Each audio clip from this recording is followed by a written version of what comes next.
Capítulo 5 Atitudes. Comece hoje a sua transformação. Não entendo o que faço, pois não faço o que desejo, mas o que odeio. Porque tenho o desejo de fazer o que é bom, mas não consigo realizá-lo. Pois o que faço não é o bem que desejo, mas o mal que não quero fazer, esse eu continuo fazendo. Ora, se faço o que não quero, já não sou eu quem o faz, mas o pecado que habita em mim. Romanos 7, versos 15 e 18. Precisamos ser sinceras. Quantos milhões de vezes não prometemos a nós mesmas que agiríamos de forma diferente e acabamos caindo no mesmo erro? É exatamente o que Paulo fala nesse trecho que lemos. Eu admiro muitas pessoas na Bíblia, muitos heróis da fé, e Paulo é um deles. Quando falamos nele, pensamos logo em uma referência de amor, relacionamento, obediência, sacrifício. Mas se você não sabe, deixe-me dizer uma coisa: nem sempre foi assim. Antes de ser o grande Paulo, esse mesmo homem se chamava Saulo e era conhecido por perseguir e matar cristãos. Paulo não era conhecido por suas doces palavras, mas por sua arrogante fala.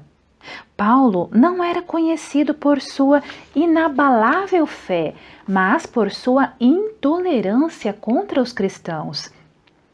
Paulo não era conhecido por amar e investir em pessoas, mas por assassinar inocentes.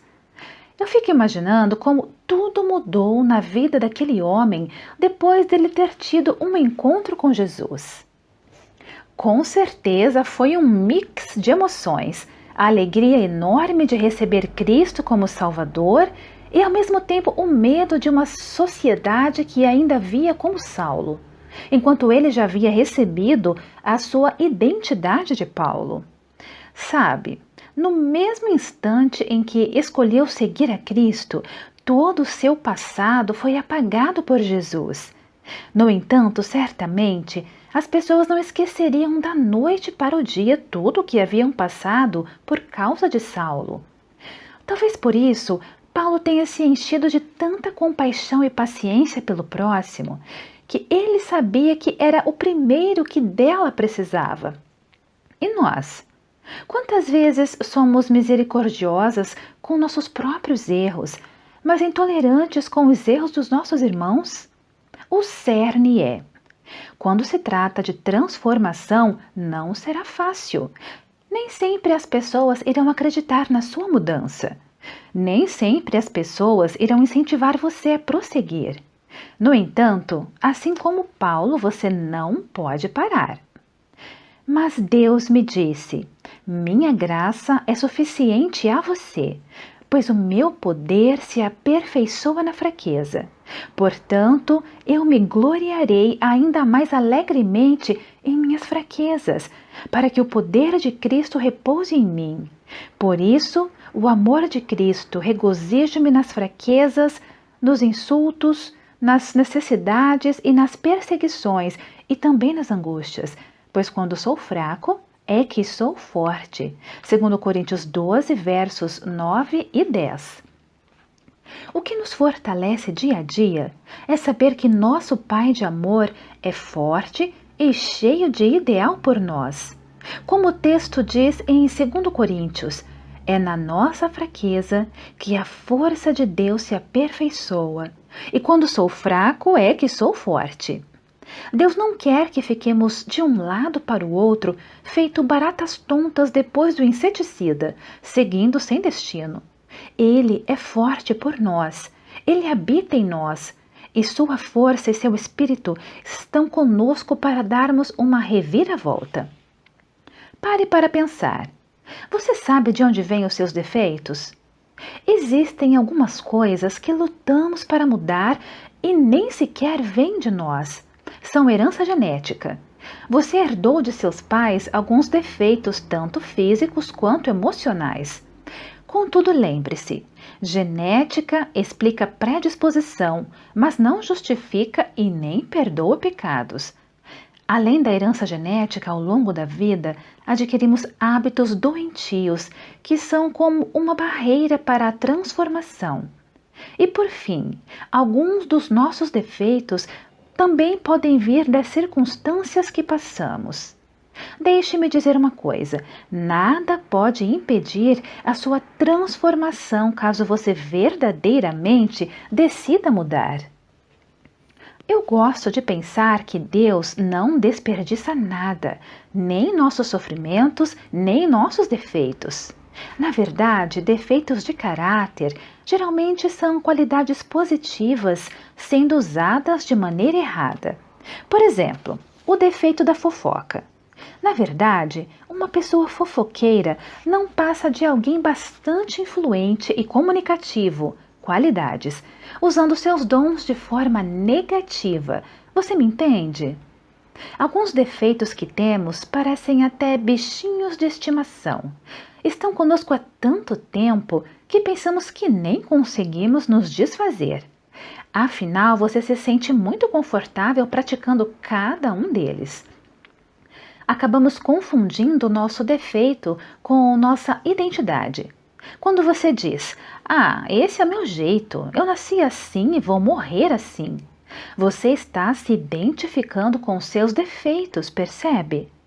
Você pode até ter nascido desse jeito, mas não precisa permanecer assim. Você pode mudar.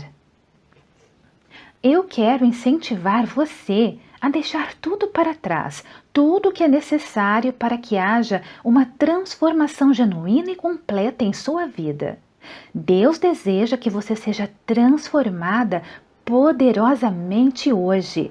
Vamos juntas nos tornar nossa melhor versão? Foque no poder de Deus, não na sua própria força. Se você tem tentado vencer e mudar por si mesma, então já sabe muito bem que força de vontade não é o bastante para fazer mudanças duradouras em sua vida. Quantas vezes você tentou emagrecer, praticar ginástica, parar de mentir, de fumar, de adulterar, de fornicar, esquecer uma dor do passado? Quantas vezes você confiou na sua força de vontade, mas não conseguiu terminar o que havia começado?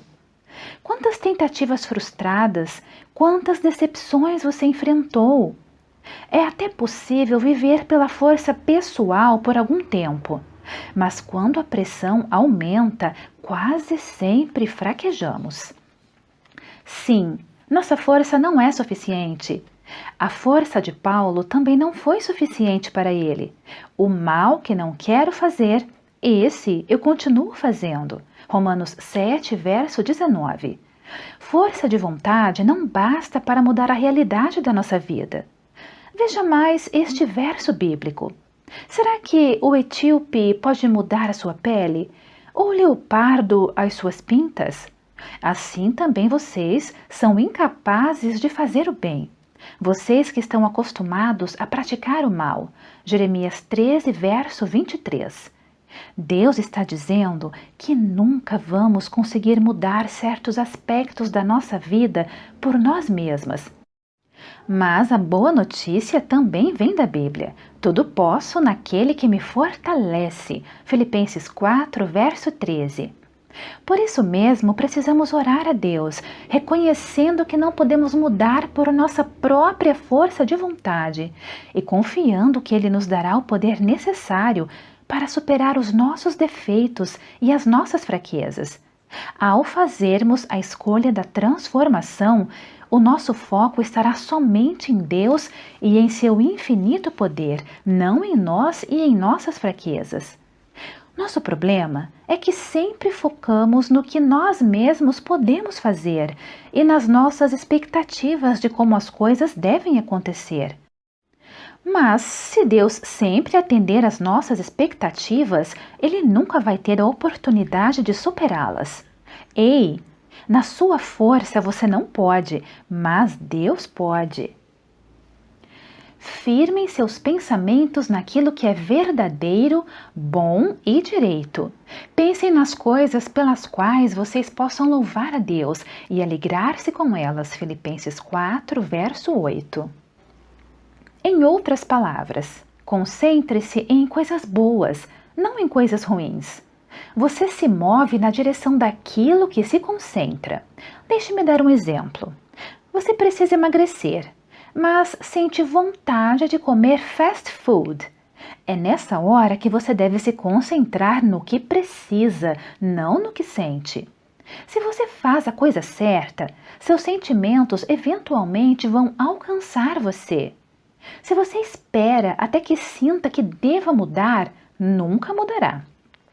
O diabo vai se encarregar de fazer com que você nunca se sinta dessa maneira. É mais fácil agir a despeito de sentimento do que sentir que deve agir. O que quer que tenha sua atenção, tem você. Se você diz, não vou pensar sobre sexo, não vou pensar sobre sexo, sobre o que você vai pensar? Sexo. Deixe-me dizer uma coisa: você não deve resistir à tentação. Nenhuma vez na Bíblia Deus manda você resistir à tentação, nenhuma vez sequer. Ele diz para resistir ao tentador, resistir ao diabo, mas não à tentação. Por quê? Porque quando você resiste a algo, aquilo persiste. Quanto mais forte você empurra, mais forte a tentação empurra de volta. Você não dá conta de pagar a conta de todos os seus erros. Jesus já pagou a conta. Você foi perdoada. Então foque no poder e na força de Deus para ter uma vida verdadeiramente transformada. Foque nas promessas, não nas dificuldades. Uma vez em terra, descobrimos que a ilha se chamava Malta. Os habitantes da ilha mostraram extraordinária bondade para conosco. Fizeram uma fogueira e receberam bem a todos nós, pois estava chovendo e fazia frio. Paulo ajuntou um monte de gravetos. Quando os colocava no fogo, uma víbora, fugindo do calor, prendeu-se à sua mão. Quando os habitantes da ilha viram a cobra agarrada na mão de Paulo, disseram uns aos outros: certamente este homem é assassino, pois tendo escapado do mar, a justiça não lhe permite viver. Mas Paulo, sacudindo a cobra no fogo, não sofreu mal nenhum. Eles, porém, esperavam que ele começasse a inchar ou que caísse morto de repente. Mas, tendo esperado muito tempo e vendo que nada de estranho lhe sucedia, mudaram de ideia e passaram a dizer que ele era um deus. Próximo dali havia uma propriedade pertencente a Públio, o homem principal da ilha. Ele nos convidou a ficar em sua casa e por 3 dias bondosamente nos recebeu e nos hospedou. Seu pai estava doente, acamado, sofrendo de febre e disenteria. Paulo entrou para vê-lo e, depois de orar, impôs-lhe as mãos e o curou. Tendo acontecido isso, os outros doentes da ilha vieram e foram curados. Atos 28, verso 1 a 9. Deus tem promessas para cada um de seus filhos, e a missão que o Senhor havia dado a Paulo era que ele fosse falar do Evangelho em Roma para o imperador César. Esse texto fala sobre algumas das interrupções que Paulo enfrentou em seu caminho. Antes disso, no capítulo 27, a Bíblia nos conta que Paulo entrou no navio como prisioneiro, com algemas e tudo, a caminho de Roma. No meio do trajeto, houve uma grande tempestade. Então ele e todos os tripulantes quase morreram e tiveram que parar para se abrigar em uma ilha que se chamava Malta. Quando olhamos para esse momento da vida de Paulo, podemos analisar que ele estava apenas obedecendo a Deus, cumprindo princípios do reino, e mesmo assim passou por tantos e tantos sofrimentos. Algumas pessoas pensam que a vida cristã é perfeita e sem lutas, como se servir a Jesus fosse garantia de que nada de ruim pudesse nos alcançar. No entanto, quando olhamos para a história de Paulo, vemos um homem que estava no centro da vontade de Deus, servindo a Ele, mas que passou por tantas situações difíceis. Nos momentos ruins, precisamos nos lembrar de Romanos 8, verso 28, que diz que todas as coisas cooperam para o bem daqueles que amam a Deus. Era necessário que Paulo parasse na ilha de Malta. Venhamos e convenhamos, ninguém deve gostar de ficar ilhado, a não ser que seja em um resort maravilhoso. Contudo, nas condições de Paulo, nada era tão favorável, certo? Ainda assim, a Bíblia diz que era necessário que ele parasse naquela ilha. Da mesma forma acontece em nossa vida.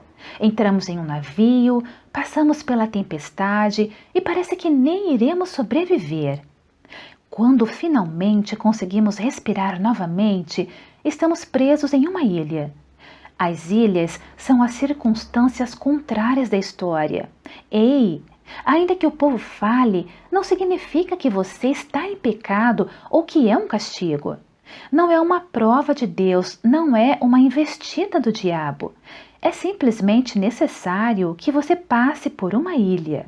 Por quê? Qual o objetivo de Deus para nos deixar lá? Na ilha é onde descobrimos mais de Deus, onde ajudamos outras pessoas, onde os domínios opressivos são anulados e onde somos abastecidos para seguir viagem. Na ilha, nós adquirimos humildade, aprendemos a olhar o outro com compaixão, a ter sabedoria e a continuar sonhando.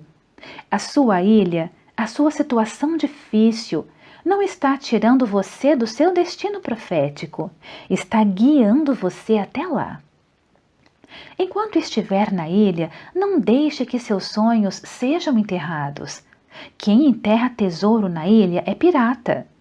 Paulo tinha o sonho de levar o evangelho até Roma e por isso não desistiu. Ele passou o tempo necessário em Malta, ganhou o respeito e reconhecimento dos líderes locais, ajudou as pessoas, cresceu, aprendeu e prosseguiu a caminhada. Paulo focou nas promessas que Deus tinha feito a ele, não nas dificuldades que estava enfrentando pelo caminho. Nunca se esqueça do propósito pelo qual Deus chamou você. Foque sua atenção nas palavras de Deus, não nas palavras de dificuldade. Você já percebeu que palavras desanimadoras ou pensamentos como não sou inteligente nem atraente o bastante, não tenho grandes talentos, não consigo fazer nada direito, costumam se transformar em profecias negativas que se cumprem em nós mesmas? Por quê? Porque esses pensamentos impregnam a nossa mente, a ponto de exercerem forte influência sobre o nosso processo de tomada de decisões.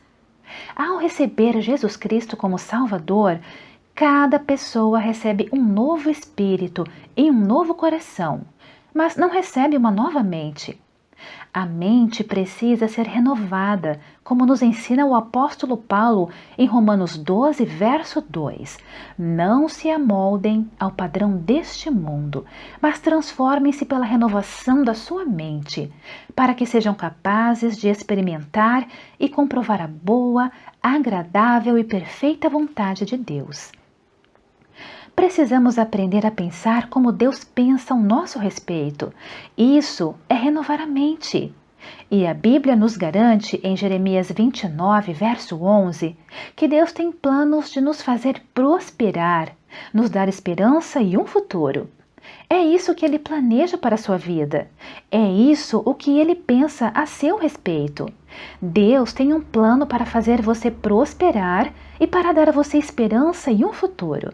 Sim, é preciso repetir para ficar muito bem registrada essa promessa na sua mente.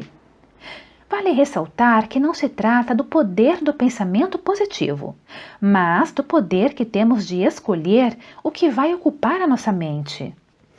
É isso que o apóstolo Paulo nos ensina a fazer.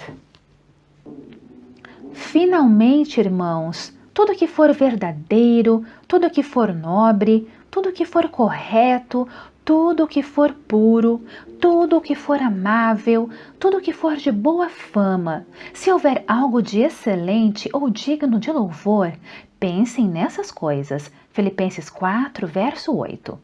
Por exemplo, a única maneira de vencer uma tentação é desviar o foco da mente para outra direção. Se a nossa mente estiver impregnada de ideias sobre sexo, o sexo vai ser dominante em nossa vida e em nossas atitudes. Aquilo que ganha a sua atenção já conquistou você. E como podemos reprogramar a nossa mente? Enchendo-a com a palavra de Deus, que tem mais de 7.000 promessas para aqueles que creem. Quanto mais versículos você memorizar e guardar no coração, mais fácil será neutralizar pensamentos, tentações e ataques espirituais. Somos transformadas pela renovação da nossa mente através da palavra de Deus. Vou deixar agora para você uma pequena lista de textos bíblicos que são bons para preencher seu coração. Mas também ficarão algumas linhas para você incluir outros textos. Conforme você ler a Bíblia diariamente, terá uma bela lista para memorizar. Filipenses 4, verso 13. Tudo posso naquele que me fortalece. 2 Coríntios 12, verso 9. Minha graça é suficiente a você, pois o meu poder se aperfeiçoa na fraqueza. Romanos 12, verso 2. Não se amoldem ao padrão deste mundo, mas transformem-se pela renovação da sua mente, para que sejam capazes de experimentar e comprovar a boa, agradável e perfeita vontade de Deus. Filipenses 4, verso 8. Finalmente, irmãos, tudo que for verdadeiro, tudo que for nobre, tudo que for correto, tudo que for puro, tudo o que for amável, tudo o que for de boa fama, se houver algo de excelente ou digno de louvor, pensem nessas coisas. João 8, verso 32. E conhecerão a verdade, e a verdade vos libertará. Jesus disse: e conhecerão a verdade, e a verdade os libertará. João 8, verso 32. Por isso, permita que as verdades contidas na Bíblia ajudem você a superar as feridas e os fracassos. Como eu já disse, não podemos ficar presas a uma dor ou a um problema. Temos que seguir em frente. Levantar a cabeça e dar a volta por cima com Jesus sempre é possível. Nunca pense em desistir. Por mais que as circunstâncias digam não, lute pelo sim. O apóstolo Paulo se tornou especialista em fazer das dificuldades uma ponte para o sucesso. A resistência dele era diretamente proporcional aos desafios que enfrentava. Veja o que ele afirmou em 2 Coríntios 4, verso 8 e 9. De todos os lados somos pressionados, mas não desanimados. Ficamos perplexos, mas não desesperados. Somos perseguidos, mas não abandonados. Abatidos, mas não destruídos. Portanto, não seja marionete das feridas, dos traumas e fracassos que um dia afetaram a sua vida. Ganhe experiência e prossiga ainda mais forte. Foque nas coisas boas. O diabo sempre lança mentiras à nossa mente. E, influenciados por ele, às vezes pensamos: ninguém me trata com carinho, não ligam para mim. Esses sussurros malignos podem nos levar a guardar mágoas no coração e não perdoar quem nos ofendeu. Sem perceber, nós nos tornamos reféns do ressentimento. Precisamos ter muito cuidado, pois o diabo quer que demos atenção às feridas do passado.